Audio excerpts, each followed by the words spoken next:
It's pick the right three numbers between 0 and 9. We've done it several times, but we won twice. The consciousness, we found out, is so powerful. It's like it can see potential futures. Some people have dreams where they see the actual numbers and they go and buy a ticket with those numbers and they win. And in that case, is it clairvoyance? Are they just seeing the future, or is it telepathy? What if, when some people have won the lottery and they've picked the right numbers, they're receiving that information from their future self, who's the winner? Welcome to Lottery Dreams and Fortune. I am so excited to be joined here today with Sean McNamara. He actually is the author of Signal and Noise, Advanced Psychic Training for Remote Viewing, Clairvoyance, and ESP. He actually won Colorado Pick 3 lottery twice in 2019 and is very much into remote viewing and some of these topics that are extremely interesting. Sean, how are you doing today? I'm all right, Tim. Thanks for having me on. I'm excited to chat with you. Yeah, thank you so much for taking the time. I really appreciate it.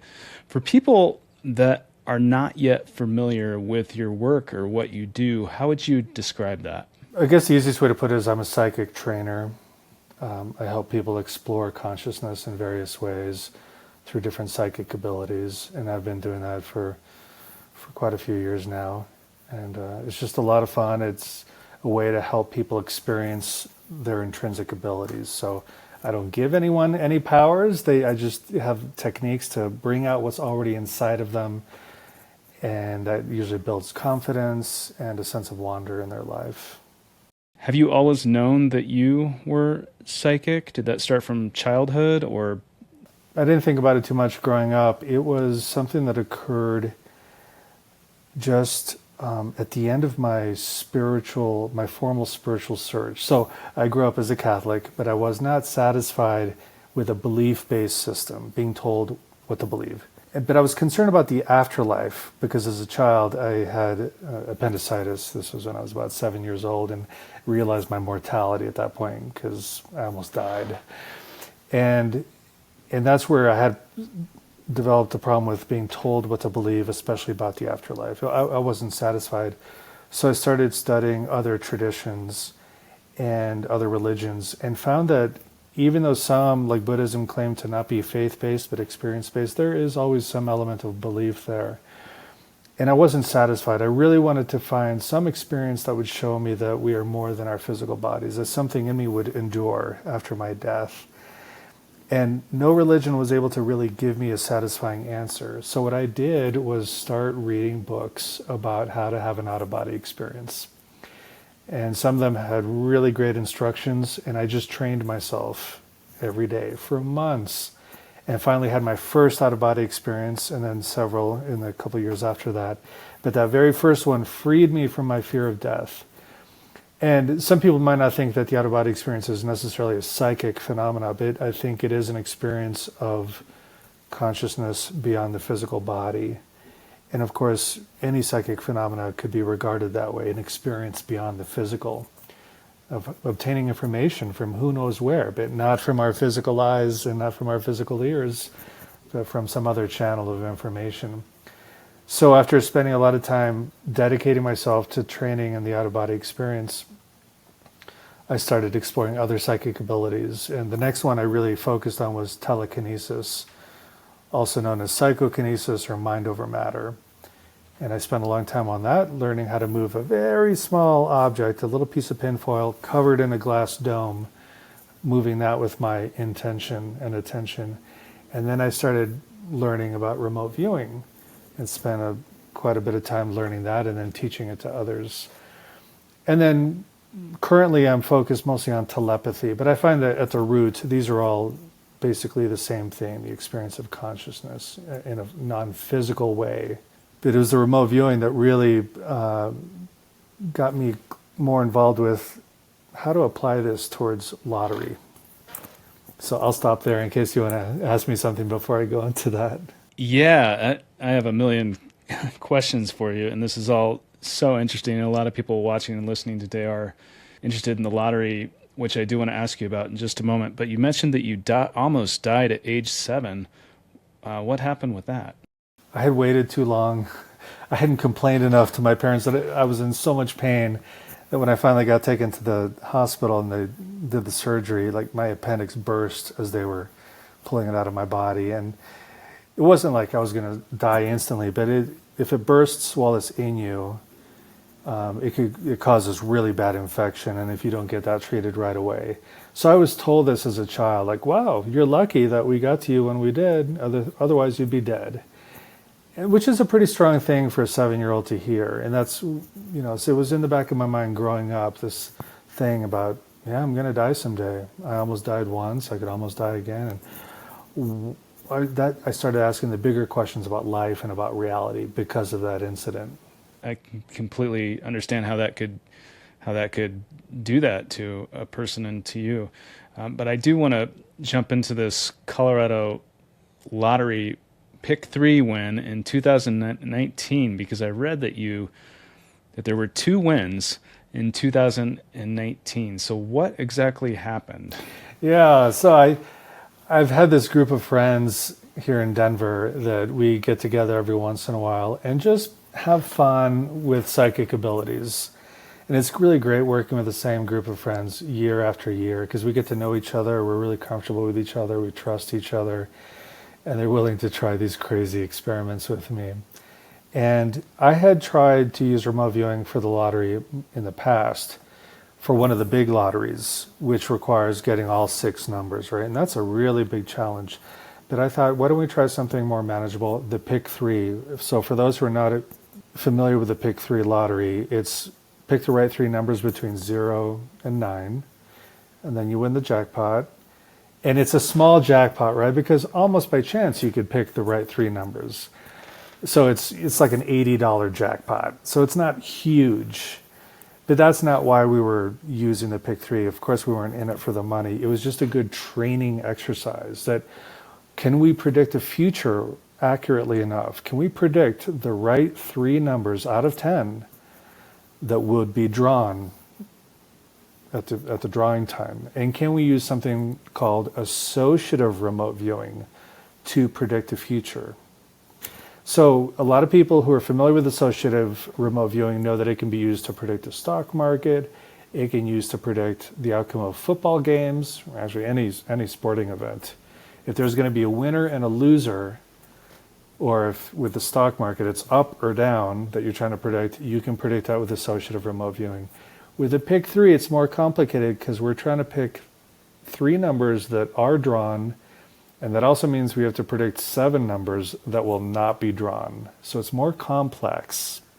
It's not so simple. I should explain what remote viewing is and what associative remote viewing is before I go further, though. So at its root, remote viewing is clairvoyance with a protocol. So it's not just sitting back and I'm going to see a number, what number comes to me. Or what numbers are not going to be drawn. I'm just going to wait and see if a number shows up. It's not that kind of clairvoyance. The protocol with remote viewing is that there's a target that you're trying to perceive, but you don't know anything about the target. Someone gives you, let's say, 6 digits, a coordinate that's assigned. It represents the target you're trying to perceive. And they just give you these numbers, and you focus on the numbers, and you set your intention to perceive information about the target. Remember, you don't know anything about the target. All you have are these 6 numbers. But then by setting your intention, relaxing, and being open to information coming in, then you write it down. And that's important, writing or recording your impressions either on paper or being interviewed by someone or recording it. And then at a certain point in the future, you are shown the target that you were trying to perceive. And that's called getting your feedback. And that's important for training. You can see, were my psychic impressions accurate compared to the feedback? Is there any information here that matches up with the target? And the target with regular remote viewing could be something, could be a place, a person, an event from the past.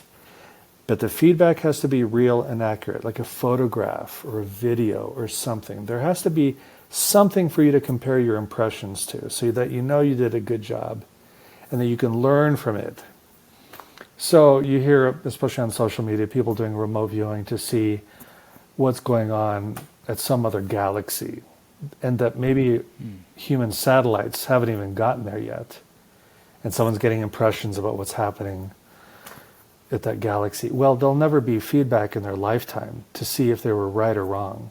So they're saying, oh, I see a planet there, and there's creatures, and they look like this, and they have this society, and wow, this is so exciting.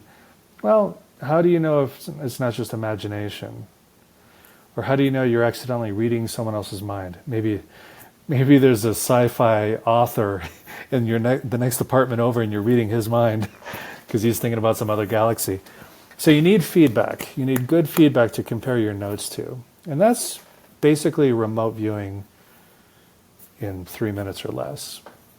And you're seeing this in your mind, like in your third eye, or in your, how does this appear to you? And basically, the impressions would come through the same way you receive all your physical senses. So, you could have your eyes closed or open, doesn't matter. But when you imagine something visually, if I tell you to imagine an apple right now, and not everyone can do that. Some people have aphantasia, where they can't see visual imagination. But for everybody else, if I say, think of an apple, and you see an apple in your mind, that's how you would receive a visual perception psychically. But you could also receive sound impressions. And of course, nothing's really coming in through your ears, but if I tell you to remember what the voice of one of your parents sounds like, you could probably remember their voice. And you're not using your ears, you're using your consciousness. Same thing with touch. And so I can tell you, hey, remember what warmth feels like on your fingertips. And you can imagine touching the warm sand. And you can almost feel it with your imagination. So psychic impressions come through the same way. And they can include emotions too, or other types of symbolism, or other kinds of spiritual impressions too. All of these can come to you. And it's just about training to be open and to notice these very, very subtle impressions. Part of that is about being able to quiet your mind so that you're not drowning out the psychic impressions with all your normal thoughts, or being distracted, or focusing on something's going on in your body that's causing some discomfort, and you're focused on that, and you're missing all the very subtle stuff that's coming in. All of this is part of training in remote viewing or other types of clairvoyance, about quieting the mind so that you can hear and feel and see those very subtle impressions coming through from some other space. That is so fascinating. And I have a lot of questions about that. But with this Colorado lottery win, how many people were involved in this? And you mentioned the coordinates. So did someone put out coordinates to intentionally try to see this and no one knew what they were looking at? Or how did that work exactly? So the way we did this was with a team of people. I forget, we did this twice. We've done it several times, but we won twice. And each time we had a team of about 10 or 12 people. Ideally, you'd have one remote viewer per number. So there's 10 numbers, and we have to determine, like for the number 0, will it be drawn or will it not be drawn Wednesday night? And then the number 1, will the number be drawn or not be drawn? And we have to do this for all 10 numbers. Now we know why it's harder to do this with a large lottery where there's maybe 62 numbers. Let's say for the Powerball, I forget, it's 61 or 62 numbers.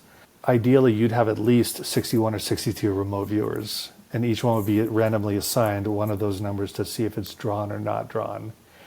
And the trickiest part is all 60 or 62 of those remote viewers would have to be right at the same time. So the more numbers you're trying to predict at the same time, the more complex it is and the higher demand for accuracy. I don't know 60 remote viewers who would all be correct at the same time for the same experiment. But with a pick 3, just 10 numbers. Luckily, I have 10 or a dozen friends to help me out with this. But we're not trying to see the numbers. That's not what they were trying to see. So I was the tasker here. And I gave each of the remote viewers the coordinate.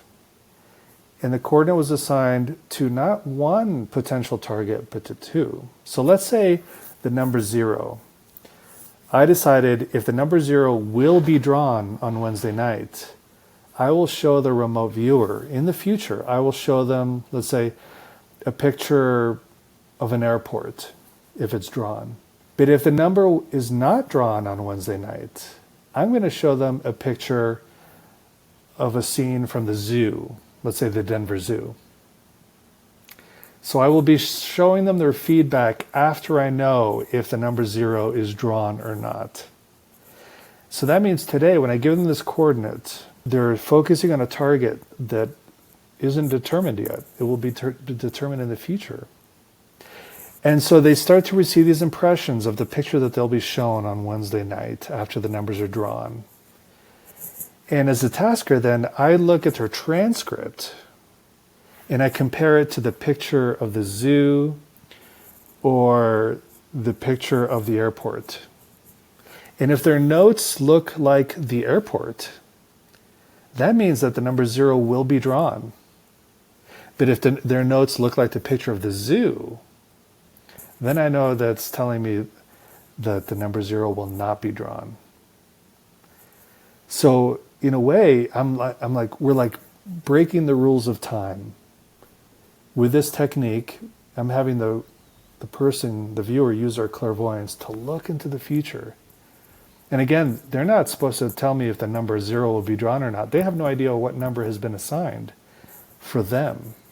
All they know is, as the viewer, I will be shown a picture on Wednesday night. And I will send my mind through time to go look at that picture now. So that's how we create the prediction. So this, for the person dedicated to number 0, their sketches look like the airport.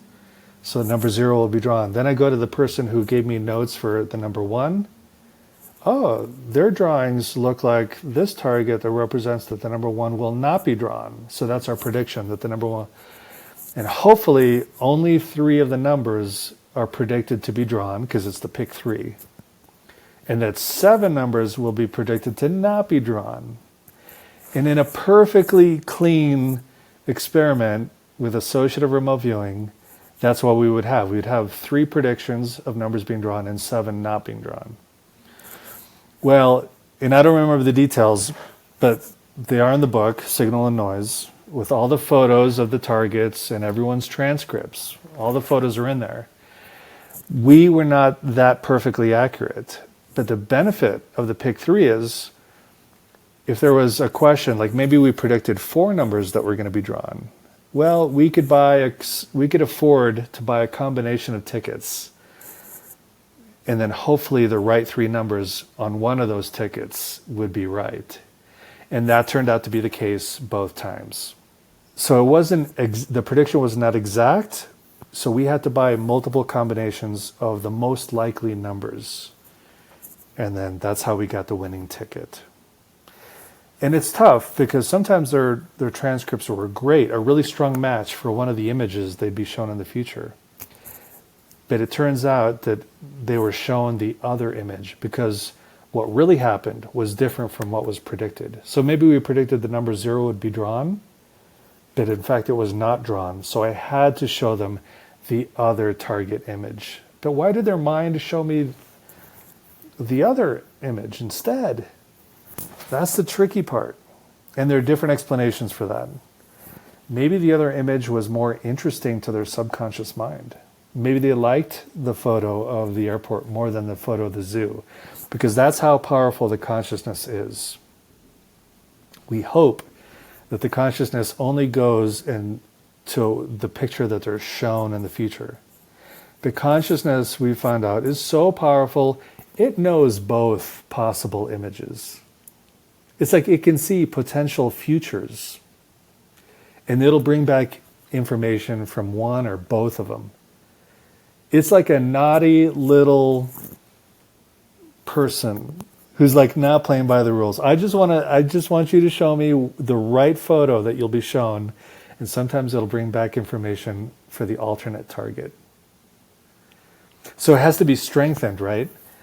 It has to be trained. And what we did the second time we won the pick 3 was I wanted to experiment with boosting, let's say boosting the signal from the future of the mind, sending back information from the future. And what I had people do was, when they were there in the future and I was showing them the picture that reflected if a number was drawn or not drawn, I had them dunk their arms in buckets of ice cold water to cause pain. This is a method used in psychology experiments because it doesn't damage the person permanently. It just causes some discomfort, but it doesn't actually hurt them. So there's no ethical violation here. The idea was that in the future, so that Wednesday night or Thursday morning, whenever they saw it, and actually there was probably Saturday because we were all together in person, I'm going to hand them the envelope with a picture that matches what actually happened. Is the number 0 drawn? Yes. So here's the picture assigned to that. And as they're looking at it, they're dunking their arm in the ice cold water to cause pain, somehow to intensify the experience, hoping that now that they see the actual picture, they're sending the information back in time to when they first started their remote viewing session. So it's a two-way street across time. Not only when they're remote viewing, trying to perceive information, are they looking into the future, but later on when they're actually shown their feedback, they're sending the information to themselves in the past. It's like telepathy between two people, except they're both the same person. The person in the past and the person in the future, right? And I often tell people, this might be what it is to be a very lucky person. And especially you and people you've interviewed on your show, some people say are very lucky people. And maybe they're lucky in other ways besides winning the lottery. But what if a very lucky person, what they're doing is, when they're trying to make a decision, and they tend to make the right decision in life on a daily basis, what if their future self is sending back information saying, go left, or yeah, go on that date, this is going to be a good person, or don't buy that house, that would be a mistake. They're sending information back to themselves, so when they need to make a decision, they're looking ahead in the future, talking to their future self, saying, yeah, I'm going to go left, don't go right. Buy this, don't buy that. Say yes to this contract, say no to that. And these people tend to be a little more successful than everybody else. And what if it's because they have access to their future selves? What if, when some people have won the lottery and they've picked the right numbers, they're receiving that information from their future self, who's the winner? All right, so I'm going to stop there and see what questions come out of that. Oh, well, so many questions. I mean, that brings up the question of time, obviously. What exactly is time, if it's possible to, because I know there's scientific studies out there too about our consciousness extending beyond to know things before they happen. So in my own experience, I just want to get your take on this. In addition to what exactly is time, I want to get your take on my own experience of winning, because I had this very vivid dream about 3 months before I won, where it felt as if I went out of my body and I experienced that I had already won. And so it was so real to me that it had already happened that it took a while to understand that it hadn't happened. And I'd had other dreams on other subjects other than the lottery, or in addition to, before that dream. And so I'd had that type of experience, just not about the lottery. And I believed after that happened that it was going to happen. And then it did. So it's very surreal when it did. But do you think that could have been what happened? Or in terms of what do I think happened, one thing that stands out for me is, I think most people, if not every single person who discovers that they have the winning lottery ticket at that very moment, they're filled with overwhelming emotions, hopefully positive emotions. And remember, in our second time we won the Pick 3, I had everyone dunk their arm in the bucket of ice water to cause pain, a very strong physiological reaction. So when you realize you've got the winning ticket, there's a very strong physiological and emotional response happening in the moment. And what if that's generating the energy to send that information 3 months back in the past to when you're lying in bed in the middle of the night dreaming about it? It's like your future self who's celebrating winning the lottery is a beacon of information, sending that information across time.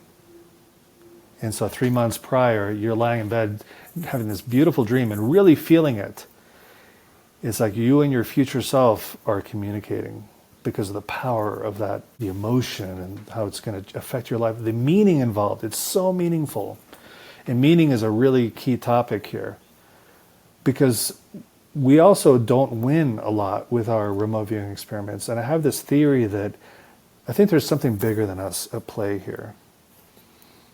Not to get religious or anything, but spiritually speaking, I think there's something way bigger than what we think we are happening. And I think a big part of that is that life might be meant to be meaningful, a place for generating meaning. And I think one of the best forms of that is love, of course, but there are other forms of meaning. And so I think the times we won the Pick 3 as an experiment in training our consciousness, we won because something about life wanted us to have that meaning. But if we won every single time and it was easy, it would essentially become meaningless. I think when someone wins the lottery, especially if they win multiple times, there is special meaning happening there. And that might be the reason why it's happening. Because something bigger than us is trying to get something through, some meaning about life, maybe. Or maybe in some cases it is truly just random. I'm sure that's the case too, but I don't want to discount the meaningfulness of these events. But then to your question of what is time? What is time? Because a lot of people think all we have is the present moment. The past is a memory, and the future is something that we feel anxiety about, but they don't really exist. But there's this other idea about, we could use the phrase a block universe, and people could Google that, block universe. I think either a physicist or a mathematician came up with that term, and I can't remember who exactly.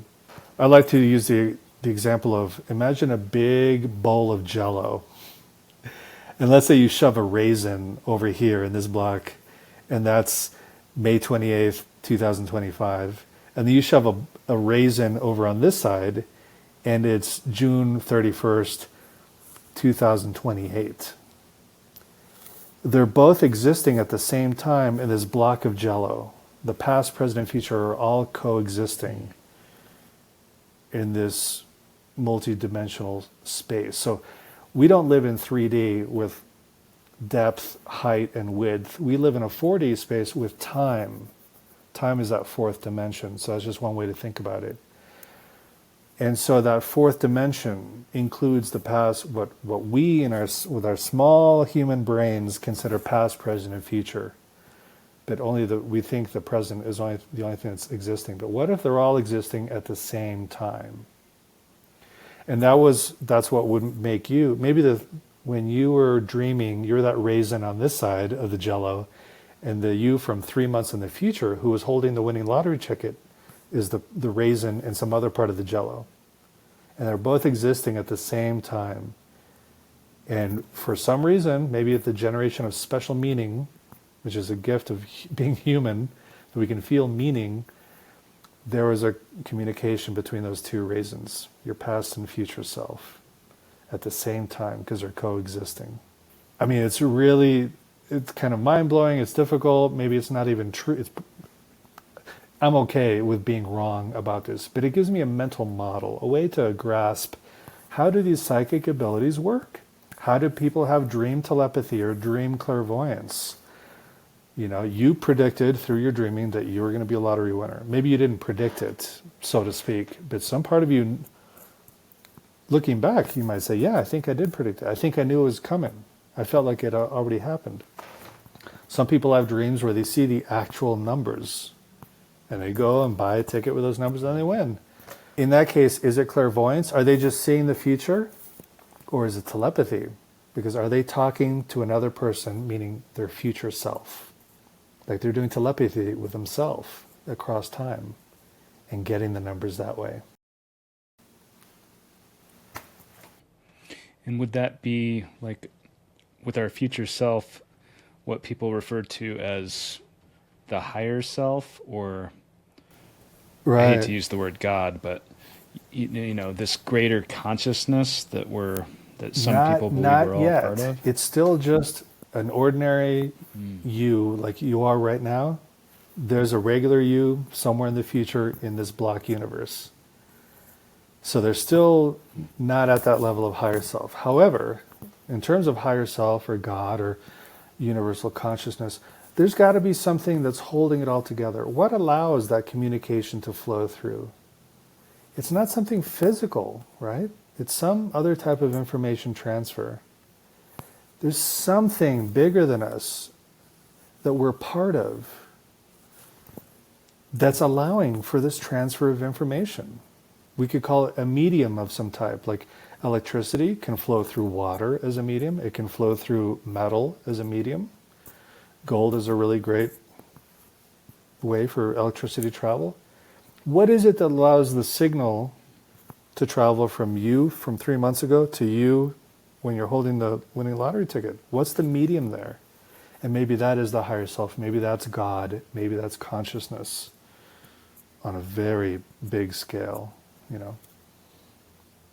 I think our human brain might be the most sophisticated computer, at least in our solar system. But it's still limited. I think there are concepts out there. I think there are dimensions. I think there are experiences it cannot conceive of because of our physical limitations that the brain has. I think there's so much to reality that's beyond what the animal brain can actually perceive. And that's the realm for where God or consciousness or higher self does its magic, right? I could be wrong, but that's just what lets me sleep at night. Well, it is so interesting. And again, we are here with Sean McNamara. He is the author of Signal and Noise: Advanced Psychic Training for Remote Viewing, Clairvoyance, and ESP. We will put a link to his book and his website in the show notes if you're listening to this today, or in the details below this video if you're watching this on YouTube. But Sean, I want to get back to this real quick, but with your pick 3 win, backing up just a little bit, just to clarify, were people shown the airport or the zoo? Because it sounds like they were not. They just came up with this, or did they have to choose between the two, or were they just shown this? And how much exactly, do you know roughly how much was Oh, won with the pick 3 probably just games? $80, right? It's a very small lottery, yeah. Okay. So nobody was doing it for the money, for sure. It was for the fun, because a great reason to use small lotteries for training is because they're perfect random number generators. You can't really guess. You know, a random number generator is used to decide what the winning numbers are, right? You can't be cheated. So the remote viewers at the start of the experiment they had no idea what their target images were. And I just used airport and zoo just for our conversation today. Each one of them had their own set of target photos assigned to them that I chose, but they had no idea what those photographs were of. All they had was a random set of 6 digits to focus on. So whatever target that it was related to, the target that they would be shown in the future after the numbers were drawn, that's when they would see the target. But until then, they just had these numbers, and then they wrote down whatever impressions came to them. So they weren't guessing. They weren't like, I think it's going to be the airport. I don't think it's going to be. They had no idea what it would be. And the reason I used a different set of potential target images for each remote viewer is because what happens often in group experiments is the viewers read each other's minds. So if half the viewers are like picking up the airport, the other half might just, instead of seeing their designated target in the future, their mind might just go and start reading their friends' minds, and they might start seeing airport too. That's how squiggly consciousness can be with these psychic experiments. The other problem is those viewers, their minds could also just be reading my mind, because I've seen all the target photos. And instead of going to the future to see the picture that they'll be shown in the future, it might just go, I'm just going to go into Sean's consciousness and see what images he's got up there. And I'll write down him. And they're not doing this on purpose, right? They're not doing this consciously as remote viewers. It's their deeper mind that's going around and getting information any which way it can, because it's sneaky that way. So it's difficult. This was not an ideal associative remote viewing experiment, because ideally I'd have someone else picking the potential targets, and someone else would be assigning the coordinates to each remote viewer, and someone else would be deciding, oh, if the number 0 is drawn, they'll be shown the airport. If it's not drawn, they'll be shown the zoo. Someone else should decide which picture they're shown for each outcome, so that everybody involved in planning the experiment only has a little bit of information. In this case, I had all the information. I chose all the targets. I assigned the coordinates. I chose the coordinates with my own random number generator. I had too much information, so all the viewers could just read my mind. Even without knowing it, they would be reading my mind. And that might be why we had some misses, and why we still have misses sometimes. But luckily, in those two cases, we had enough strong data to buy several combinations of tickets to win twice. It's a fun training exercise, and it feels so great when we win. It felt so great. But we also feel great when we lose too, because even if we don't get a winning ticket, some people in the group have beautiful transcripts where they did accurately see the image they'd be shown in the future, and their transcript is a really close match for it. Showing, as a group, we didn't get the right winning numbers, but several people in the group had exceptional clairvoyance during the experiment, and that's beautiful to see. So the $80 jackpot, it's not very exciting, but when someone has a great transcript, they did a great job seeing the future, that's exciting, and that's priceless. Yeah, that's extraordinary. It's so fascinating. And I'm curious, theoretically, what is your opinion on, because you mentioned the Powerball, the Mega Millions, some people watching this might play Euro Millions in Europe from all over the world, but with these big games that have 60-something plus numbers and then maybe one other ball, you mentioned that it wouldn't be so practical to have 60-something remote viewers doing this. So theoretically, if you had, I just want to get your opinion, 5 people or one person or a small number of people that are very excellent, like they get it right just about every time with something like this, what do you think? Could that happen? I'm trying to devise a new strategy to win again. I mean, I think it's possible. I don't think anything is impossible. I mean, and there are ways to construct the experiment. So let's say there's a lottery out there with 60 numbers. And what if we had 10 remote viewers, and each one of them was responsible for 6 numbers? And each number was assigned a target image. And every target image had to be distinct from the others. And their job is to see the image. So let's say someone's responsible for number 0 through 5, so the first 6 numbers. And the number 0 is assigned the airport. The number 1 is assigned the zoo. The number 3 is assigned a picture of the Flatirons in Boulder, and so on and so forth. And then we have the remote viewer, we give them a coordinate. And the coordinate represents which of the photos they'll be shown after we know what the winning lottery numbers are. And actually, they need a 7th target, and that 7th target represents that none of those 6 numbers are drawn. Okay, so each one has 7 potential targets. And let's say this person starts drawing, oh my gosh, I'm getting something about rocks, mountains, but they're all at an angle. But I'm getting a small city feel too. Oh, clearly they're picking up the Boulder Flatirons, which I think we decided represented the number 2 being drawn. So then part of our prediction would be, okay, because of this remote viewer, we're putting down number 2 as one of the winning numbers. And so we need 10 remote viewers who are excellent, and they would all have to correctly see the target they'd be shown in the future and have a great transcript, very clear transcript, and then we'd know which 6 numbers would be drawn if the universe would like to allow at that time and produce that meaning. Because even if their transcripts are excellent and there's no question which target image they're seeing in the future, I think the majority thought in the remote viewing community is that the future is probabilistic, meaning they'll probably get the right numbers, but it's not guaranteed. And that's why I came up with that idea of the jello for the block universe, because jello wiggles.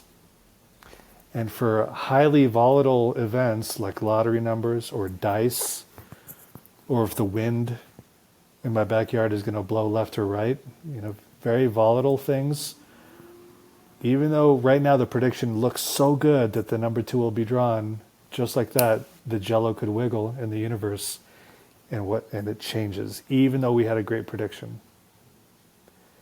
But we did do this twice correctly, and if we had a team of 8 solid, experienced, well-trained, and confident remote viewers, and they're all right in the same experiment, yeah, it's possible. There are professional remote viewers right now making people a lot of money in the stock market using this technique. Yeah. Really? And so there's a group out there, a great group that I trained with for a while, and it's a public group. You can attend their conferences now. I think that's mostly on Zoom, called the Applied Precognition Project, led by Marty Rosenblatt. Great group of people. It's a great place to learn associative remote viewing. But back then, we'd go to Las Vegas together and use associative remote viewing and remote viewing to find out, bet on the ponies, horse racing, and even things like roulette. Yeah. Roulette. So there are ways you can try and predict, is red or black going to win the next time you play roulette? And you can use remote viewing for this. So the way it's probably the most effective is when one of the outcomes is already sort of certain. So if you're trying to predict a football game, who's going to win, if one of the teams is already pretty certain to win because they're just that much better, and if the prediction looks like they're going to win, it's sort of predicting what we'd guess was going to happen, then there's less volatility. The probability is still pretty strong that they're going to win, and you're just sort of confirming the possible win through remote viewing. So that's probably where you're going to have your highest degree of success, is with sporting games like that, where the outcome is already kind of leading one direction. It's not so random. When it's not so random with things, it brings up the question of what exactly is luck? Is it, do you believe that it's tied to energy and awareness? And are things meant to happen before they happen? And you've kind of touched on this, but I think one part of it for sure is if someone is open and sensitive to listening to their gut, then that can increase their luck for sure. Like some people, even though they're at the intersection and the light turned green, something told them don't start driving forward, because if they had, that truck would have run through the intersection and smacked them, right? Is that luck, or did they listen to their gut? Because somehow some part of their mind, their consciousness, saw forward in time by about 1.5 seconds and said, don't step on the gas. So with that kind of decision making, yeah, luck could be you just randomly chose the right way to go, or you're listening to those very subtle impressions that are coming. Like the people at the Institute of Noetic Science, I think they've done this experiment. If not, other people have, maybe at the Rhine Research Center. Both of those that I just mentioned do a lot of psychic research.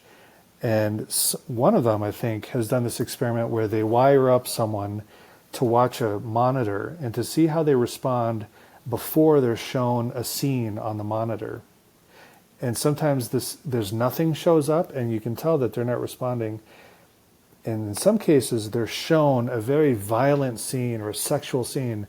But what they see, because they're wired up, their brain actually responded to the image milliseconds before they actually saw the image. It's like some part of their mind is already operating in the future, and it can tell what's coming, and their body's responding. So a very lucky person, I bet, is already very sensitive to the subtle feelings in the body that tell it to go for it or stop. For people that are watching or listening today that want to become more intuitive, or they want to start remote viewing, or they want to create or manifest the life that they want, or really enhance their consciousness and sensitivity to this stuff, where do you even begin? A couple of easy ways, or a couple of easy answers are, one is my book, Signal and Noise. It is a training book. And if they get the book, don't flip through it. Just start at page 1, because there's feedback in the book that you want to see it after you've done your viewing. So it'll show you how to do remote viewing. I also have an online course that's based on lottery drawings, so people could use that course. But a better answer is, I would recommend people start meditating. And I have free meditation courses on my website. You just go to the meditation page, there'll be a couple different options. Free guided meditation, where you sit quietly for 45 minutes and learn to quiet the mind and relax the body so that it becomes like a still pond. And then when a psychic impression comes, it's like dropping a stone in the water, and the ripples go out in the water, and you perceive them because finally you're quiet enough. So I think doing contemplative practices like meditation are very helpful for getting started in any kind of psychic perception, even dream work. People who meditate are more successful at things like lucid dreaming. They're just more alert, they're attentive. So if anyone wants to get better at remembering their dreams or having lucid dreams, just meditate every day. And it doesn't have to be for 45 minutes, but at least 20 minutes. At least training yourself to have the experience of going from a regular noisy mind, like you just got off work and everything's like, to just watching the thoughts settle. Like a glass of dirty water, the dirt settles on the bottom, leaving clear water. That's what meditation can do. And it's in the clarity where the psychic impressions are most visible. In the silence. So you're not listening to any sort of soundtrack, because there's all No, I prefer soundtracks out there unconditioned for- meditation. That's what I call it, where you're not listening to nice music that makes you feel good. You're not just relaxing. You're not spacing out. You're actually sitting in silence. And it's a discipline. It's a skill to work with the movement of the mind. It's like you're sitting across a coffee shop from a friend, and it's a very loud coffee shop. Can you focus the mind to silence the noise so that you can hear your friend whispering across the room?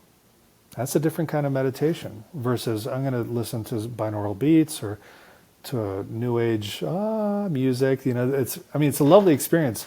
Stress reduction is really important. So if people meditate with music and it reduces their stress, highly valuable.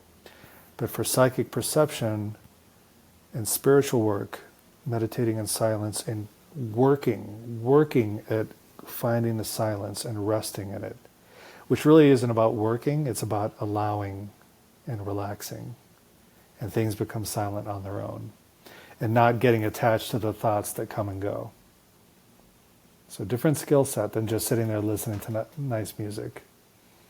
But everything has its value in the right context. And would you say that we're like human antennas, so to speak?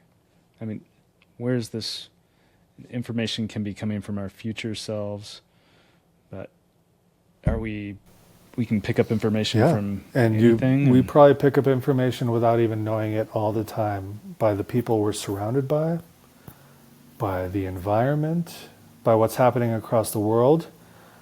There's an experiment that's been running for years now called the Global Consciousness Project. And they have these little machines, these random number generators all over the globe. And so when they're working appropriately, they're just shooting out random numbers. But what they found out is when there's a major worldwide event, let's say like 9/11, everybody on the planet, or most people on the planet, knew what was happening at least hours after the event. Everybody was shocked, sad, angry, strong emotions and thoughts around the world at the same time. And these random number generators around the world all became non-random. They picked up on what's happening in consciousness globally. What does that mean? It means like my consciousness isn't just affecting me. It's affecting other people, it's affecting the environment, it's affecting society.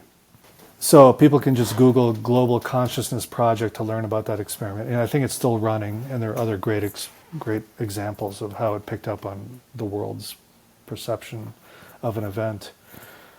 But what is it in us where do we receive the information? I know there's a lot of talk about the third eye and the pineal gland.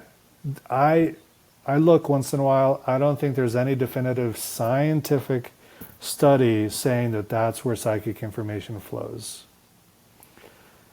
It could be the whole brain.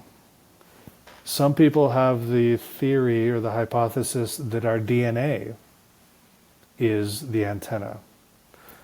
If we look at yogic traditions, like Hatha Yoga or Himalayan Tantric Buddhist traditions, there's a lot of yoga involving energy moving up the spine and into the brain. Maybe the whole system of the nervous system is the antenna. But then we have the enteric nervous system, the nervous system in the gut, that moves a lot of information there, below consciousness. The heart has neurons on it too. The heart has its own brain. It has its own knowledge. And of course, our fingertips are one of the most sensitive parts of our body. Our whole body is so sensitive. So is it any one piece that's where the information enters? I don't know. I'm inclined to think it's a system. It's a system. But that's as far as I know, because I'm not a biologist, I'm not a doctor, I'm not a physicist, so I can only hypothesize. But what I do know is when I'm in a good state of mind, when I'm not overwhelmed by stress and anxiety, my perception is more accurate. And I'm not a super psychic or anything like that. I'd say I'm average psychic. Everybody's psychic to one degree or another. It's universal. And studies have been done, scientific studies, to reveal everybody's psychic to one degree or the other. I'm a pretty good teacher of these abilities, but I'm not super psychic at all. And that's okay with me. I realize the greatest gift of being alive is to be a human being and just to be a regular person, to be young, grow old, encounter the possibility of mortality. That's what makes things meaningful, to experience love and growth and discovery. That's great. So I'm no longer concerned with being psychic, but I love teaching it because I love to see the wonder on people's faces and see that they're more than what they used to think that they are. But the world is much bigger than that. So I love this so much. And Sean McNamara, the author of Signal and Noise, Advanced Psychic Training for Remote Viewing, Clairvoyance, and ESP. And you have to check out his website. He has workshops, as he mentioned, and is also teaching people about these types of techniques and stuff. But Sean, where can people find out more about you and find your book? mindpossible.com. Excellent. And we will put a link to that in the show notes if you're listening to this, or in the description if you're watching this on YouTube. But Sean, I have questions that could go on for hours, but I absolutely respect your time. So is there anything else that you want to say today that I didn't ask, or that I don't know enough to ask, or that you just wanted to say? I think for people out there, if they know people like you who've had the experience you've had with the lottery, there's something about hanging out with people like you. Hanging out with people who've had the experience, it's like it can kind of rub off a little bit. At least the idea opens people's minds that there's more to life than we think there is. So I just want to suggest to your viewers, like, hang out with Tim, keep watching his videos, hang out with the people he interviews. There's something that's shared that's below the surface just by spending time and listening to people like Tim. So yeah, I just want to encourage people to keep doing what they're doing, listening to you. Yeah. Oh, well, thank you so much for your kind words, and thank you for coming on to the program today. It's so fascinating, and hopefully we can have you back on another time, because I feel like we're just brushing the surface of this topic. But thank you so much for your time, and congratulations again on the 2019 Pick 3 wins. That's really exciting. Thanks so much. Yeah, appreciate talking to you. So. It seems like with psychokinesis and with energy healing, and I think with manifestation, there is a winking out of normal linear time where this comes in, something from the infinite, quote, comes in and allows that healing to occur, allows that metal to bend, allows the slot machine to land on a royal flush. Wow. And I see it often works very well.